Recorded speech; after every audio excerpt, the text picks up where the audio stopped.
चंद ज़रूरी हिदायत। पढ़ने के लिए एक मखसूस वक्त मुतय्यन कर लें और क्लास का नागा ना करें। मतलब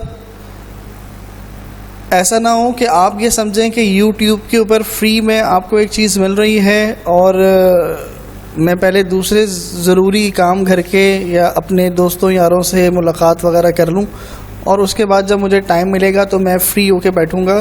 तो आप ये बात ज़हन नशीं कर लें कि आप कभी भी नहीं पढ़ सकते।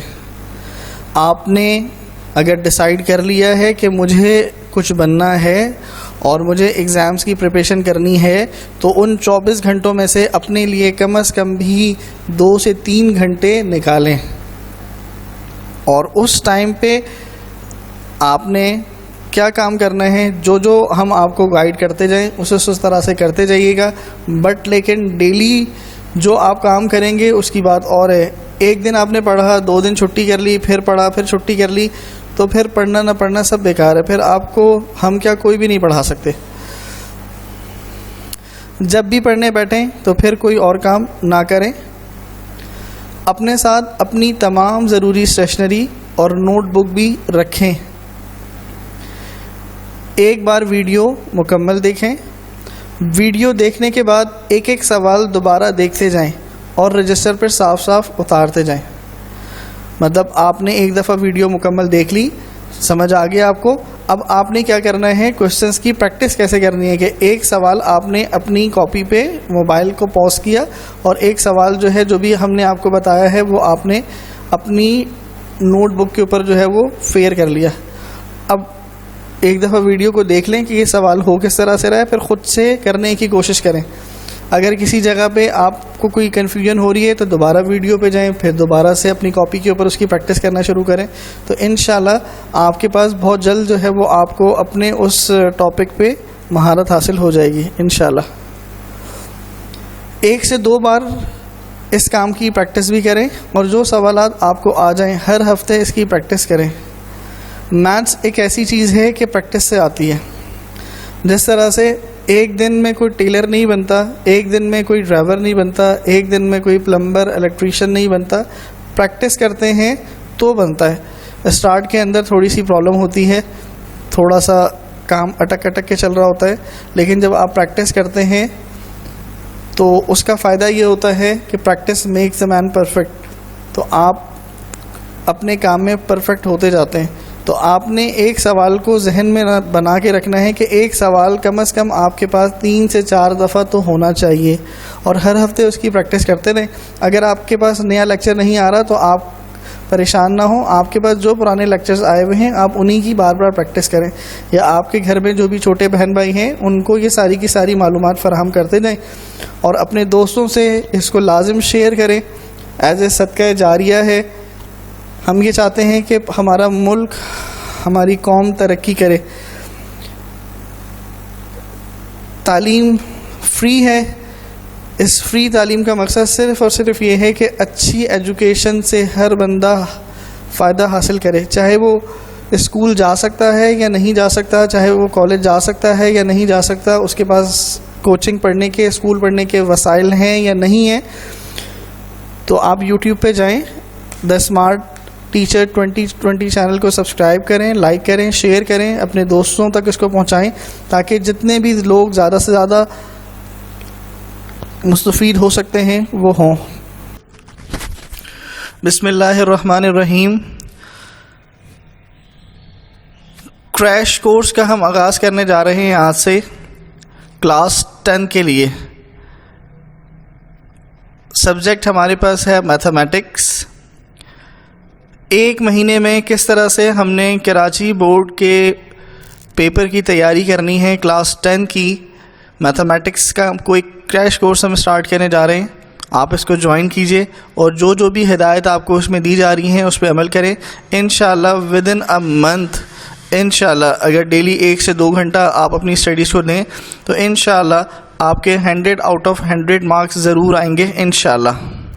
मज़ीद डिस्कस करने से पहले द स्मार्ट टीचर 2020 को लाइक कीजिए, सब्सक्राइब कीजिए और बेल आइकन पे ज़रूर क्लिक कीजिए। ये जो हमारी वीडियो है सिर्फ सिंध बोर्ड के लिए नहीं है, ये कोर्स जहाँ जहाँ पर भी मैथमेटिक्स इस्तेमाल हो रही है, चाहे वो किसी भी लेवल की हो, उन तमाम स्टूडेंट्स के लिए है। बट लेकिन ये जो फर्स्ट वन वीडियो है जिसको अभी आप वॉच कर रहे हैं, ये बेसिकली बोर्ड का पैटर्न है। आपने इसको ज़रूर देखना है, अपने दोस्तों से लाजिम इसको शेयर करें, क्योंकि कभी भी बोर्ड के एग्ज़ाम्स की डेट आ सकती है। क्या करेंगे, सब कुछ आपके जहनों से निकल चुका है, कोचिंग सेंटर्स बंद हैं, स्कूल बंद हैं, घर पे प्रिपरेशन नहीं हो रही है। तो ये आप लोगों के लिए एक फ्री में कोर्स लॉन्च किया है, कुछ टाइम के लिए फ्री है, फॉर 1 मंथ के लिए जस्ट फ्री है। जितना फ़ायदा उठा सकते हैं उठाएं, अपने दोस्तों के साथ उसको शेयर करें। ओके, स्टार्ट करते हैं हम mathematics. Overview of book and board paper. Book total कितने चैप्टर्स पे मुश्तमिल है और उनसे बोर्ड का पेपर किस सीक्वेंस से बनता है उसको हम देखते हैं। टोटल हमारे पास मैथमेटिक्स की बुक में 15 चैप्टर्स हैं, 1 से स्टार्ट हैं टूवर्ड्स 15 तक हैं, मतलब 1 से लेकर 15 तक चैप्टर्स हैं हमारे पास मैथमेटिक्स की मैट्रिक क्लास की बुक में।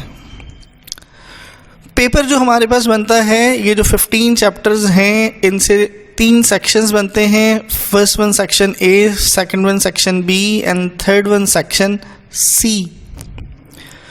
मतलब हमारे पास जो 15 चैप्टर्स हैं वो बेसिकली 3 पोर्शंस में डिवाइड होकर आ रहे होते हैं, ए सेक्शन, बी सेक्शन और सी सेक्शन। फर्दर आगे हम डिस्कस करेंगे कि ए सेक्शन किन चीज़ों से मिलकर बनता है, बी सेक्शन में क्या होता है, सी सेक्शन में क्या होता है। टोटल मार्क्स की हम बात कर लेते हैं, बहुत ही इंपॉर्टेंट टॉपिक है। टोटल मार्क्स हमारे पास हैं 100। अब ये 100 मार्क्स का पेपर किस तरह से बनता है, बेसिकली ए सेक्शन हमारे पास बनता है 20 मार्क्स का, बी सेक्शन हमारे पास बनता है 50 मार्क्स का और सी सेक्शन हमारे पास बनता है 30 मार्क्स का। तो वो स्टूडेंट जो पास होना चाहते हैं सिर्फ उनके लिए आई थिंक सो कि B section is important, 50 marks का है। अगर इस 50 मार्क्स वाले सेक्शन को ही आप रेडी कर लेते हैं तो मेरा ख्याल है कि आप आराम से जो है वो पासिंग मार्क्स ले सकते हैं। बट लेकिन हमारा यहाँ पर टारगेट पासिंग मार्क्स लेना नहीं है, हमारा टारगेट ये है कि हमने 100 आउट ऑफ 100 नंबर लेने हैं। तो उसके लिए हमने कैसे प्रिपरेशन करनी है, जैसे जैसे हम आपको गाइड करते जाएं ऐसे ऐसे आप उसे फॉलो करते जाइएगा। टोटल टाइम कितना होता है पेपर के लिए, 3 घंटे का हमें टाइम दिया जाता है, जिसके अंदर जो ए सेक्शन है स्टार्ट का जो 20 मार्क्स का है वो 30 मिनट्स में करना होता है। और जब वो 30 मिनट्स कंप्लीट होते हैं तो वो जो आपके पास ए सेक्शन का पेपर होता है वो आपसे ले लिया जाता है और आपको बी और सी सेक्शन वाला पेपर दे दिया जाता है जो 50 और 30 मार्क्स का है। और इसे कंप्लीट करने के लिए आपके पास 2.5 घंटे होते हैं, 2.5 आवर्स मज़ीद होते हैं आपके पास, जिनके ज़रिए आप इसे कंप्लीट कर सकते हैं। इसको मिनट्स में कन्वर्ट कर लेंगे तो 150 मिनट्स आपके पास होते हैं।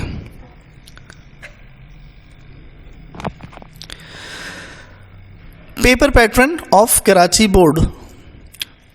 बोर्ड जो 3 सेक्शंस बना रहा है, section A, section B, section C, इनकी मार्क्स डिस्ट्रीब्यूशन कैसे होती है, सवाल किस किस्म के आते हैं, उनको हम डिस्कस करते हैं। पहला हमारे पास सेक्शन बनता है section A. Section A start होता है क्वेश्चन नंबर 1 से, 20 मार्क्स का होता है। सवाल है मल्टीपल चॉइस क्वेश्चंस, इसका शॉर्ट फॉर्म होता है MCQs। मल्टीपल चॉइस क्वेश्चन का शॉर्ट फॉर्म होता है MCQs, means fill in the blanks ही तरह से होता है, बट मल्टीपल चॉइसेस होती हैं। मल्टीपल चॉइसेस का मतलब होता है कि आपने ब्लैंक को फिल करना होता है बाय यूजिंग चॉइसेस। 4 चॉइसेस आपके पास दी हुई होती हैं, मतलब एक क्वेश्चन के अंदर 4 आंसर्स लिखे हुए होते हैं, आपने कोई भी एक सेलेक्ट करना होता है जो सुटेबल होता है। Second section, section B. Section B हमारे पास स्टार्ट होता है क्वेश्चन नंबर 2 से लेकर क्वेश्चन नंबर 6 तक। शॉर्ट क्वेश्चन आंसर जिसमें होते हैं और 50 मार्क्स का ये सेक्शन होता है। Section C. सेक्शन सी हमारे पास क्वेश्चन नंबर 7 से लेकर क्वेश्चन नंबर 11 तक होता है। इसमें लॉन्ग क्वेश्चन आंसर होते हैं, डिटेल क्वेश्चन आंसर, मतलब बड़े क्वेश्चंस होते हैं इसमें, और ये हमारे पास होता है 30 मार्क्स का। तो अगर इन तमाम को हम सम अप कर लें 20, 50 और 30 तो टोटल 100 मार्क्स का हमारा पेपर बनता है। आगे जाके इंशाल्लाह हम डिस्कस करेंगे कि ए सेक्शन किस तरह से बनता है, किन किन चैप्टर से इसमें जो है सवाल आ रहे होते हैं, बी जो सेक्शन बनेगा वहाँ पर कौन कौन से टॉपिक्स से क्वेश्चंस बनते हैं, और सी सेक्शन में कौन कौन से टॉपिक से क्वेश्चंस बनते हैं। Section A multiple choice questions जो 20 मार्क्स के थे, अगर आपने उनको स्टडी करना है तो किस तरह से स्टडी करेंगे। क्वेश्चन नंबर 1 लिखा हुआ आता है एग्जाम में, choose the correct answer for each of the following options. मैंने आपको बताया था कि चॉइसेस दी हुई होती हैं, ऑप्शंस दिए हुए होते हैं 4, उनमें से एक आपने सेलेक्ट करना है। For the MCQ section we have to study complete mathematics. अगर आप MCQs सिर्फ सिंप्लीफाई करना चाहते हैं, उसके रिजल्ट 100% सही लिखना चाहते हैं, तो आपको एक अलग तरीके से मैथमेटिक्स पढ़नी पड़ेगी, वो भी कंप्लीट मैथमेटिक्स पढ़नी पड़ेगी, और वो भी अलग तरीके से। अलग तरीके से मतलब क्या होता है उसकी भी वजाहत कर देते हैं। In which we solve the questions in few second और 1 मिनट, मतलब इतनी जल्दी आपके पास जो है वो आंसर आना चाहिए कि सेकंड्स में रिजल्ट आए। उसके लिए हमें थोड़ी सी मैजिक मैथ सीखनी पड़ती है।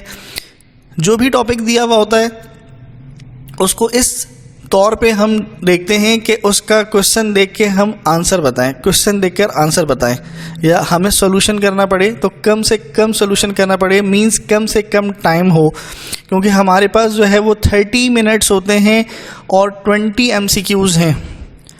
तो नियर अबाउट आपके पास 1 से 1.25 मिनट के करीब का टाइम होता है एक MCQs पे। तो आपको कम से कम भी 1 मिनट के अंदर एक MCQs अगर सॉल्व करते हैं तो 20 मिनट्स के अंदर 20 MCQs हो जाते हैं।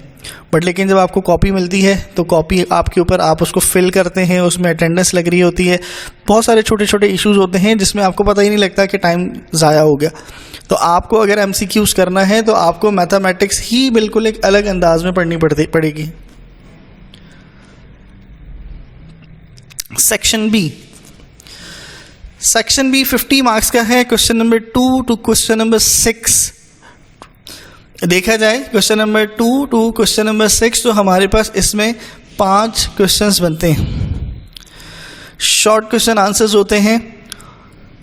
सवाल बोर्ड में क्या लिखा हुआ आता है पहले उसको डिस्कस कर लेते हैं। Attempt 10 parts from this section. इस सेक्शन से आपने 10 पार्ट्स अटेम्प्ट करने हैं। Selecting 2 parts from each question, मतलब हर क्वेश्चन अटेम्प्ट करना है और हर क्वेश्चन से आपने 2 पार्ट्स अटेम्प्ट करने हैं। All questions carry equal marks, हर पार्ट के, हर क्वेश्चन के नंबर्स इक्वल हैं। इसकी वजाहत करते थे। टोटल क्वेश्चंस हमारे पास हैं 5 question. Question number 2 to question number 6 5 हमारे पास इसमें सवाल दिए हुए हैं। ईच क्वेश्चन कंटेन्स 3 पार्ट, हर क्वेश्चन में 3 पार्ट्स होते हैं। तो वैसे अगर ओवरऑल लगा के देख लिया जाए तो हमारे पास 5 क्वेश्चंस हैं, हर क्वेश्चन में 3 पार्ट्स हैं। तो बेसिकली टोटल हमारे पास यहाँ पर 15 पार्ट्स हैं। ये छोटी सी बात है, बट लेकिन ये छोटी सी बात बहुत बड़ी है क्योंकि सब हमने तैयारी इन्हीं पार्ट्स को देखते हुए करनी है। तो टोटल हमारे पास सेक्शन बी में 15 पार्ट्स आते हैं। अब ये पार्ट्स कहाँ कहाँ से आएंगे, कौन कौन सी एक्सरसाइज से आएंगे, फ्यूचर में इंशाल्लाह इसको डिस्कस करते हैं। तो हमारे पास 5 क्वेश्चंस हैं और हर क्वेश्चन के अंदर 3 पार्ट्स हैं, मींस टोटल 15 पार्ट्स हैं। और आपको ये कहा गया है सवाल में कि आपने हर क्वेश्चन से 2 पार्ट करने हैं, मींस टोटल आपको 10 पार्ट्स करने हैं। 2 5 10 पार्ट्स करने हैं आपने। Marks for 10 parts, total section हमारे पास है 50 मार्क्स का। 10 पार्ट्स अगर आपने अटेम्प्ट करने हैं और उसके 50 मार्क्स हैं तो आप यहाँ से कैलकुलेट करके निकाल सकते हैं। 50 को 10 से डिवाइड कर दीजिए तो आपके पास 1 पार्ट के नंबर्स आ जाएंगे। एक पार्ट 5 मार्क्स का है, मतलब जैसे जैसे एक पार्ट की आप प्रिपरेशन करते जाएंगे आपको अंदाज़ा होता जाएगा कि मेरे पास इतने मार्क्स की प्रिपरेशन हो गई है। एक बात आपको बताता चलूँ कि बोर्ड की तैयारी करना एक अलग तरीक़ेकार है और बुक को स्टडी करना एक अलग तरीक़ेकार है। अगर हम एग्ज़ाम के अंदर अच्छे नंबर लेना चाहते हैं और उसके हिसाब से प्रिपरेशन करेंगे तो हमें मार्क्स को कंसीडर लाजिम करना है, क्योंकि जैसे जैसे हम तैयारी करते जाएंगे साथ साथ हम अपने बोर्ड के पैटर्न के हिसाब से चेक करते जाएंगे कि हमारे कितने मार्क्स की प्रिपरेशन हो गई है। और हमने 100 मार्क्स की प्रिपरेशन करनी है, 100 से ज़्यादा की ही प्रिपरेशन करेंगे तो ही आप उसके अंदर से इजीली चॉइस के साथ 100 मार्क्स का पेपर अटेम्प्ट कर सकते हैं। सेक्शन बी को ही आगे फर्दर और डिटेल से देखते हैं। क्वेश्चन नंबर 2 से क्वेश्चन नंबर 6 तक बनना था। क्वेश्चन नंबर 2 में 3 पार्ट्स होंगे, पार्ट 1, पार्ट 2, पार्ट 3, और आपने इन तीनों में से कोई से भी 2 पार्ट्स अटेम्प्ट करने हैं, मतलब एक पार्ट की आपको इसके अंदर चॉइस मिलती है। तो 2 पार्ट्स आपने करने हैं, एक पार्ट 5 मार्क्स का है, तो इसका मतलब है एक क्वेश्चन आपके पास 10 मार्क्स का हो गया। सेम इसी तरह से क्वेश्चन नंबर 3 ऐसा है, क्वेश्चन नंबर 4 में भी 3 पार्ट्स हैं, क्वेश्चन नंबर 5 में भी और क्वेश्चन नंबर 6 में भी।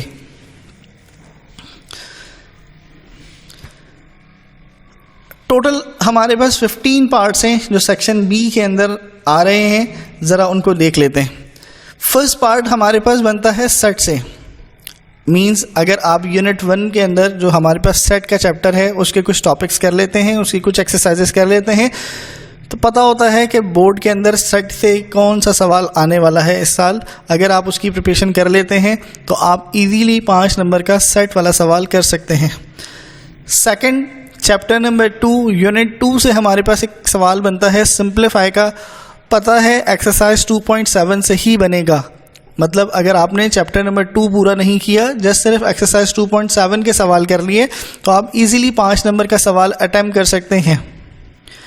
बट ये बात अपने जहन में रखिएगा कि chapter number 2 is the most important chapter in mathematics. 2.7 से सवाल तो आ रहा है, लेकिन जो बाकी की जो 6 एक्सरसाइजेज हैं वही पूरी मैथ्स के पिलर्स हैं। मतलब अगर मैथ्स के 4 पिलर हैं तो मैं कहूँगा कि 2 पिलर तो हैं ही इसी के अंदर।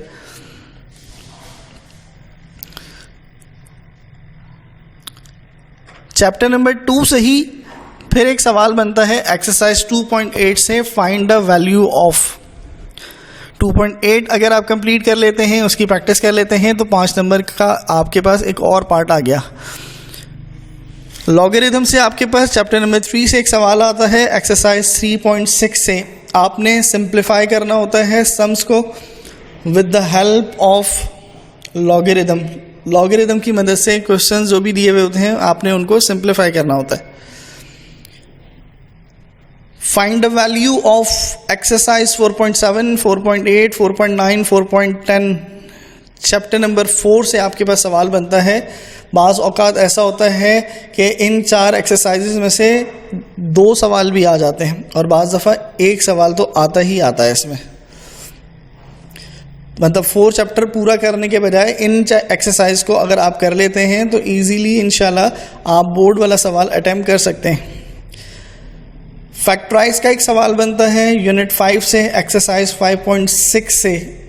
5.6 में थोड़े से सवाल हैं और उनमें से एक सवाल लाजिम आता है हर साल फैक्टराइज का, सिर्फ 5.6 से। 5 chapter is the most important chapter. 2 chapter के बाद जो मोस्ट इम्पॉर्टेंट चैप्टर है वो 5 चैप्टर है। चैप्टर नंबर 5 से देखें, फिर एक सवाल हमारे पास आ गया परफेक्ट स्क्वायर का। 5.14 अगर आप कर लेते हैं तो परफेक्ट स्क्वायर का एक और सवाल आपका कंप्लीट हो जाता है। 5 चैप्टर से फिर एक और सवाल देखें, हमारे पास आ गया रिमाइंडर थ्योरम। 5.7 अगर आप कर लेते हैं तो भी आपका एक सवाल और हो जाता है। तो अभी फ़िलहाल सेक्शन बी में अगर एनालाइज किया जाए तो 5 चैप्टर से तकरीबन 3 पार्ट्स 15 नंबर का पेपर इजीली बन रहा है। और भी 5 चैप्टर से सवाल बनेंगे आगे इंशाल्लाह सेक्शन सी में, उनको हम डिस्कस करेंगे। तो मैंने आपको बताया कि chapter number 5 is the most important chapter.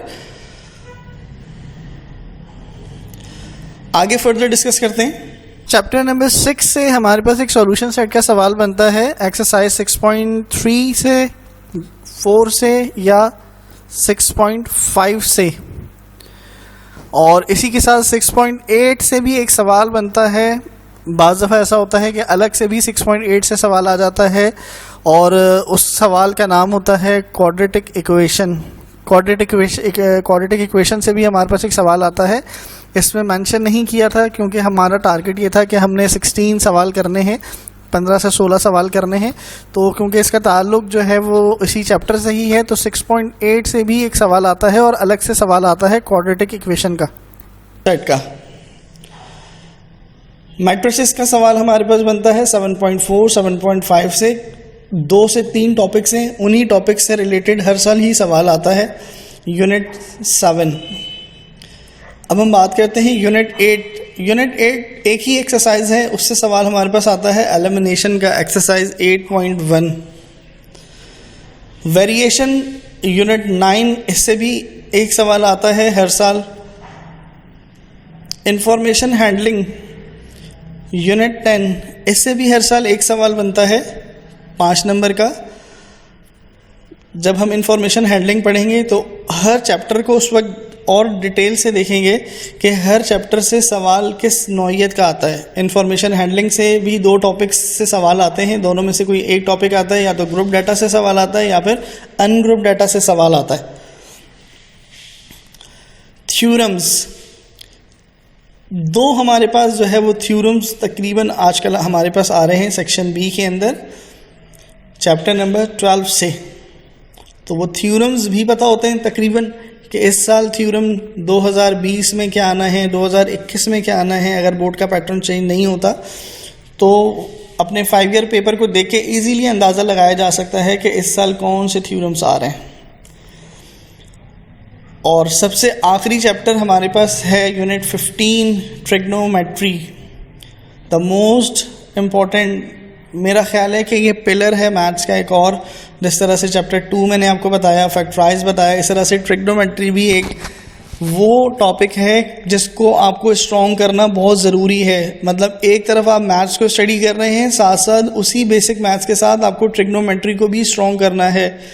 अगर आप ट्रिग्नोमेट्री स्ट्रॉन्ग करेंगे तो फ़ायदा क्या होगा, सुन लीजिए। फ़ायदा ये होगा कि आपकी फ़िज़िक्स बहुत ही आसान हो जाएगी।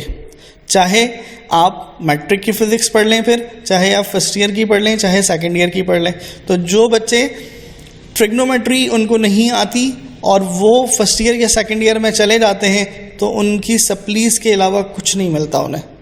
उनकी जो सप्ली आने की जो बेसिक वजह है वो सिर्फ़ और सिर्फ ये है कि ये जो सिंप्लीफिकेशन वाला चैप्टर है वो उनका अच्छा नहीं होता, फैक्टराइज वाला चैप्टर है वो अच्छा नहीं होता, और आपके पास जो ट्रिग्नोमेट्री वाला चैप्टर है वो अच्छा नहीं होता। तो आप जब मैट्रिक क्लास स्विच करके जाने लगें फर्स्ट ईयर में तो इस बात का ख्याल रखिएगा कि चैप्टर नंबर 2, चैप्टर नंबर 5 और ट्रिग्नोमेट्री आपकी बहुत स्ट्रॉन्ग होनी चाहिए। इतनी स्ट्रॉन्ग होनी चाहिए कि आप चैलेंज के साथ किसी के साथ भी बोल सकें कि आप कहीं से भी कोई भी सवाल दें, मैं आपको विदिन 1 और 2 मिनट्स उसको सॉल्व करके देता हूँ। तो इसका मतलब है कि आपकी बहुत अच्छी खासी प्रैक्टिस हो चुकी है। तो बेसिकली 15 पार्ट्स बनने थे, हमने 16 पार्ट डिस्कस कर लिए। अब इन 16 पार्ट्स में से आपने प्रिपरेशन करनी है, या तो आप सिर्फ 10 पार्ट्स या 11 पार्ट्स या 12 पार्ट्स की प्रिपरेशन कर लें। कम से कम 10 पार्ट्स तो आपने करने ही करने हैं, क्योंकि सेक्शन बी के अंदर आपको 10 पार्ट्स करने हैं। सब कर लेंगे तो आपके पास चॉइस मौजूद होगी, कोई सा भी सवाल कहीं से भी आप आए तो आप इजीली कर सकते हैं। बाज़ दफ़ा ऐसा होता है कि आपको पूरा पेपर आता होता है, लेकिन हम वो सवाल अटैम्प्ट करते हैं जो आपको बहुत ज़्यादा अच्छा आता होता है, या उसका आंसर भी आपको पता होता है कि इसका ये आंसर आएगा। और सबसे आखिरी चीज़ ये कि उसकी स्टेपिंग छोटी होती है। आपको पता है कि एक सवाल मैं अगर करूँगा और उसमें मुझे 10 मिनट लगेंगे, और ये जो दूसरा सवाल है इसको करने में मुझे 2 से 3 मिनट लगेंगे, तो आपने तो अपना टाइम भी बचाना है। तो आप इजीली जो है अपना टाइम बचाइए और वो सवाल अटैम्प्ट कीजिए जिसके अंदर आपको कम टाइम लगता है। अब टू क्वेश्चन नंबर 11, इसमें भी हमारे पास 5 क्वेश्चंस आते हैं। 30 मार्क्स का एक ये टोटल सेक्शन होता है, और जो सवाल हैं बेसिकली डिटेल क्वेश्चंस हैं, मतलब थोड़े से बड़े क्वेश्चंस होते हैं। सवाल क्या लिखा हुआ है पेपर में उसको पढ़ लेते हैं। Attempt any 3 part from this section including question number 7 which is compulsory. हमारे पास 5 इसके अंदर पार्ट्स हैं या क्वेश्चंस हैं। वो ये कह रहा है कि उसमें आपने 3 पार्ट्स या क्वेश्चंस अटेम्प्ट करने हैं, बट क्वेश्चन नंबर 7 कंपलसरी है। अभी जब हम क्वेश्चंस को देखेंगे तो उसमें हमें आइडिया हो जाएगा कि क्वेश्चन नंबर 7 जो कंपलसरी है वो कौन सा ऐसा सवाल है जो कंपलसरी होता है। टोटल हमारे पास 5 क्वेश्चंस हैं, question number 7 to question number 11, और हमने उसमें से 3 क्वेश्चंस जो है वो अटेम्प्ट करने हैं। तो टोटल 3 क्वेश्चंस के 30 मार्क्स हैं, तो एक क्वेश्चंस के डिवाइड कर लीजिए, 30 को 3 से डिवाइड कर लें तो हमारे पास एक क्वेश्चंस मीन्स 10 मार्क्स का होता है। अब इनकी और मज़ीद डिटेल्स जो है वो चेक कर लेते हैं सेक्शन सी की। क्वेश्चन नंबर 7 जो कंपलसरी है, ये बेसिकली थ्योरम से सवाल आता है। थ्योरम नंबर 7 आता है, या फिर थ्योरम नंबर 8, या फिर थ्योरम नंबर 10। इन थ्योरम्स की पहचान मैं आपको बता देता हूँ यहीं पर ही, जब इनको हम पढ़ेंगे तो और भी इनको और आसान से, जब इनको हम आगे पढ़ेंगे तो और डिटेल से ज़रा इनको देख लेंगे कि ये थ्योरम्स हैं क्या। क्वेश्चन नंबर 7, थ्योरम नंबर 7 से या बनता है, या 8 से बनता है, या थ्योरम नंबर 10 से बनता है। इन थ्योरम्स की थोड़ी सी मैं डिटेल आपको बता देता हूँ। वो ये कि ये जो थ्योरम्स हैं, एक तो तमाम थ्योरम्स में सबसे बड़े थ्योरम्स हैं, और इन थ्योरम्स की पहचान ये है कि जब ये थ्योरम स्टार्ट होता है तो जो इसकी वर्डिंग स्टार्ट होती है वो इस तरह से स्टार्ट होती है, in the correspondence of 2 triangles. So सवाल में ही हमें 2 ट्राइंगल्स दिए जाते हैं। तो इसकी पहचान ये है इन तीनों थ्योरम्स की कि ये 2 ट्राइंगल्स के ऊपर बेस कर रहे होते हैं, थोड़े से बड़े होते हैं। इनमें हर साल एक थ्योरम आता है, या 7 आएगा, या 8 आएगा, या 10 आएगा। तो अमूमन ऐसा होता है कि जो लास्ट ईयर थ्योरम आया है वो रिपीट नहीं होता, उसको आप छोड़ दें। बाकी जो 2 थ्योरम्स बचते हैं उनकी अगर आप तैयारी कर लेते हैं तो आप इजीली जो है ये कंपलसरी सवाल अटैम्प्ट कर सकते हैं। क्वेश्चन नंबर 8 हमारे पास बनता है ग्राफ का एक्सरसाइज 6.2 से। 6 चैप्टर से पहले हमारे पास जो है सेक्शन बी में भी कुछ सवाल बने थे, बट लेकिन यहाँ पर एक ग्राफ का कंप्लीट बड़ा सवाल आता है। बहुत ही आसान सवाल होता है, थोड़ा सा बट लेंदी होता है। अगर प्रैक्टिस करेंगे तो बहुत ही आसान हो जाएगा आपके लिए। जो हम आपको टिप्स बताएंगे वो टिप्स अपने जहन में रखिएगा। इंशाल्लाह जो भी आपका टारगेटेड टाइम होगा उससे पहले इंशाल्लाह ये सवाल आप सॉल्व कर लेंगे। क्वेश्चन नंबर 9 के 2 पार्ट्स होते हैं, पार्ट 1, पार्ट 2। 5 नंबर के मतलब 2 पार्ट हैं। पूरा सवाल क्वेश्चन नंबर 9 भी 10 मार्क्स का होता है। एनी 2 थ्योरम्स, 2 थ्योरम्स इसमें आते हैं। तो जब से ये पैटर्न चेंज हुआ है 2-3 साल से, उसमें ऐसा ही हो रहा है कि 2 हमारे पास चैप्टर्स हैं, chapter number 12, chapter number 13। Chapter number 12 से थ्योरम आता है हमारे पास ट्राइंगल का, और चैप्टर नंबर 13 से हमारे पास थ्योरम आता है सर्किल का। तो अगर आपको ये सवाल अटैम्प्ट करना है, आपके पास यहाँ पर चॉइस भी है, और अगर ये सवाल आपने अटैम्प्ट करना है तो आपको फिर 13 और 12 के थ्योरम्स याद करने पड़ेंगे। चैप्टर नंबर 5 जो मैंने आपको बताया था मोस्ट इम्पॉर्टेंट चैप्टर है। क्वेश्चन नंबर 10 इससे बन रहा है फैक्टराइज का। एक फैक्टराइज का सवाल 5.6 से पहले बन चुका है, अब 5.1 से 5.6 तक फिर एक आपके पास फैक्टराइज का सवाल बना है। 4 इसमें से पार्ट होते हैं, और चारों पार्ट ही आपने इसको अटेम्प्ट करने होते हैं।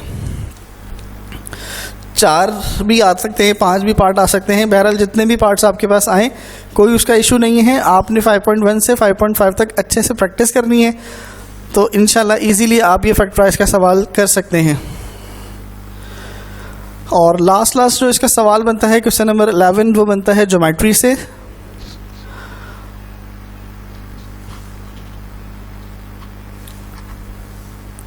तो ये था हमारे पास सेक्शन सी।